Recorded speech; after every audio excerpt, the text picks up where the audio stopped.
Antonio Naranjo, periodista, como defensor del lector, como portavoz del lector en un programa de enorme audiencia, como es el de Carlos Herrera en las mañanas de la COPE, ¿cuáles son las preocupaciones, los problemas que te llevan los oyentes? ¿Qué es lo que le preocupa a los españoles en este momento? El bolsillo y el bolsillo. Eso sí. Y luego, así es, o sea, los oyentes de cualquier programa de radio o de Gran Cope son un termómetro social espléndido, porque te fijan la agenda de preocupaciones reales que muchas veces no coincide con los discursos políticos, ni siquiera con los nuestros mismos como periodistas.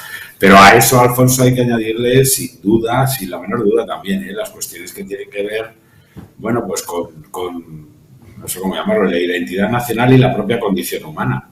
Es decir, es sorprendente hasta qué punto esto que Sánchez puede pensar que no es relevante, que es cambiar el delito de sedición para adaptarlo a las necesidades de los delincuentes y no de las víctimas, también le irrita y le preocupa poderosamente a la gente.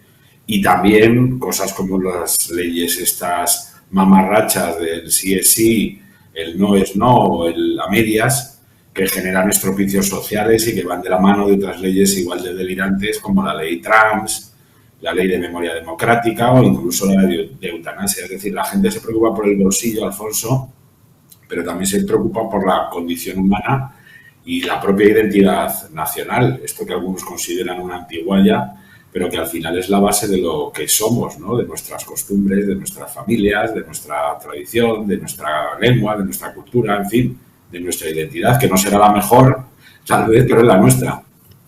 Oye, y esta deriva que ha tomado el gobierno Sánchez y con el gobierno Sánchez todo el PSOE, de aproximación a esas ideas más extremas, abrazo a los separatistas, evidente, las concesiones con Bildu, en tu opinión, ¿responden a una necesidad política? Eso que decimos siempre, ¿lo hace porque tienen las llaves del Falcon y de la Moncloa?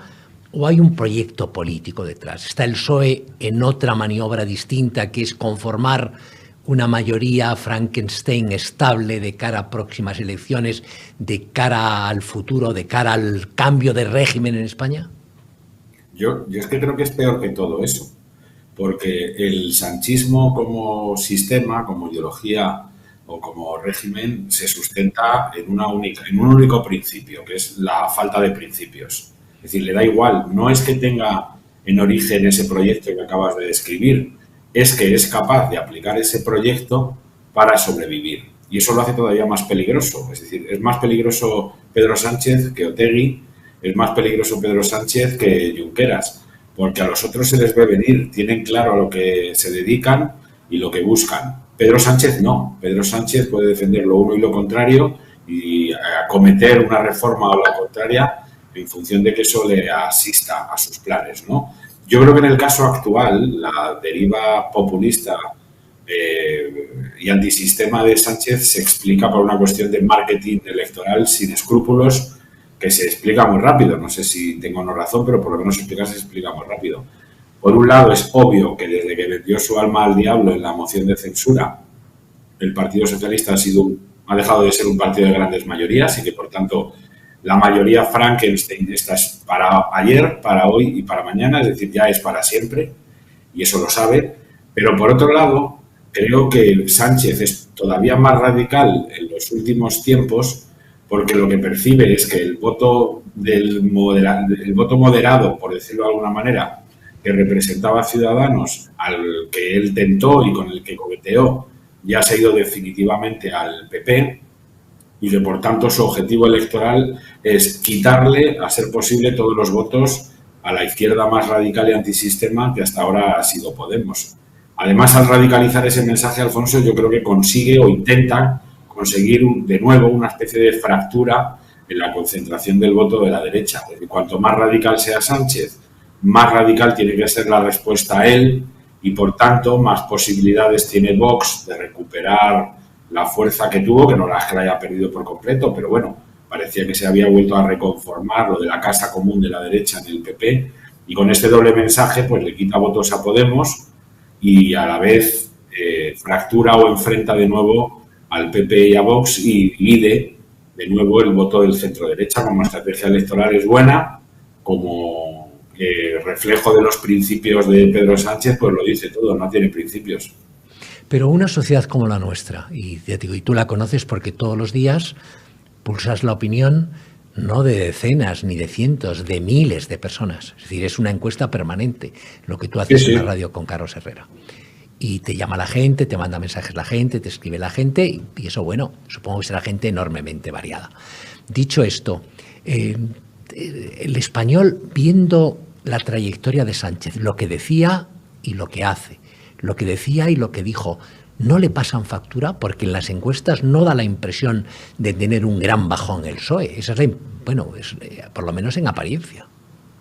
Bueno, a ver, en un país normal, claro que tiene que haber gente que vote a la izquierda, y la izquierda ahora mismo en España es Pedro Sánchez, otra cosa, en fin, al borde de la defunción o por lo menos de la irrelevancia, que es Podemos, otra cosa que es una incógnita, que es eso de Sumar, esto del proceso de escucha de Yolanda Díaz, ¿no? Que no sé cuándo va a durar, ni sé si es que antes no escuchaba, es que me parece una cosa sorprendente. Un político diga que tiene que mantenerse meses en un proceso de escucha, debe ser que tenía obturados los tímpanos, porque si no, con salir a la calle ya había podido escuchar todo lo que hubiera querido escuchar, ¿no? Entonces, claro, quedan las izquierdas separatistas en el País Vasco y Cataluña, y la gente que quiera votar a algo de pseudo progresista, pues solo le queda el PSOE, pero no obstante no hay que olvidar que Pedro Sánchez sigue siendo el presidente con el menor número de parlamentarios propios de la historia de la democracia, y que el Partido Socialista va a perder seguro las próximas elecciones generales. De hecho, todos los trucos, el juego de sucio, el asalto a los poderes establecidos, al Poder Judicial, el señalamiento de medios de comunicación, el meter la mano en Indra, en el INE, en el CIS, todo eso obedece al pánico que le tiene Sánchez a una derrota que yo creo que es absolutamente segura, ¿no?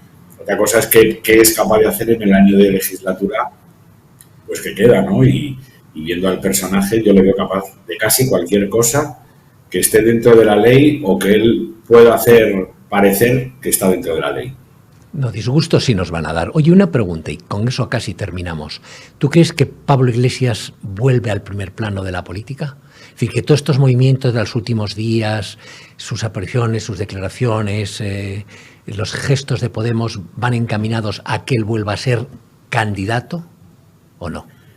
Bueno, yo no lo descartaría, otro que tal baila, ¿no? Pablo Iglesias, yo no lo descartaría, pero si tuviese que ubicar a Pablo Iglesias en un retorno, lo haría más bien después de las elecciones generales, si eso comporta una derrota de Pedro Sánchez y, por tanto, un gobierno de centro-derecha, porque le encajan mejor los tiempos. Es decir, si Podemos consigue tener un grupo parlamentario propio y está en la oposición, Pablo Iglesias, que se salió de la gestión a mitad de partido, podrá intentar encabezar lo que yo creo que va a ser una característica de la próxima legislatura, que es, si gobierna Feijóo, que es una calle hirviendo y todas las protestas y conflictos que ahora, mientras gobierna Pedro Sánchez, no hemos visto. Es decir, protestas sindicales, barricadas, rodeo al Congreso, y en ese sentido Pablo Iglesias siempre va a decir que él estuvo en gobierno social y que además no se agarró al sillón, con lo cual él se verá cargado de autoridad para volver a las calles. Hombre, si hay gente que todavía le sigue, después de que haber comprobado que el único asalto a los cielos que ha protagonizado ha sido el suyo, a los cielos de Madrid, y que el único que ha mejorado y ha cumplido esa promesa de que todo iba a ir mejor para la gente ha sido él mismo, que se ha convertido junto a su mujer en millonarios gracias a la política, según la propia denominación de millonario que ellos utilizan para los demás. Pero bueno, yo no les veo fuera, creo que no se ha ido nunca, ¿no? Ahora su reto es, creo, intentar montar un grupo de comunicación propio con Roures, pero si eso no funciona, o si funciona incluso, claro que no va a estar alejado de la política, vamos, bajo ningún concepto. Muchísimas gracias, Antonio Naranjo, ha sido un placer.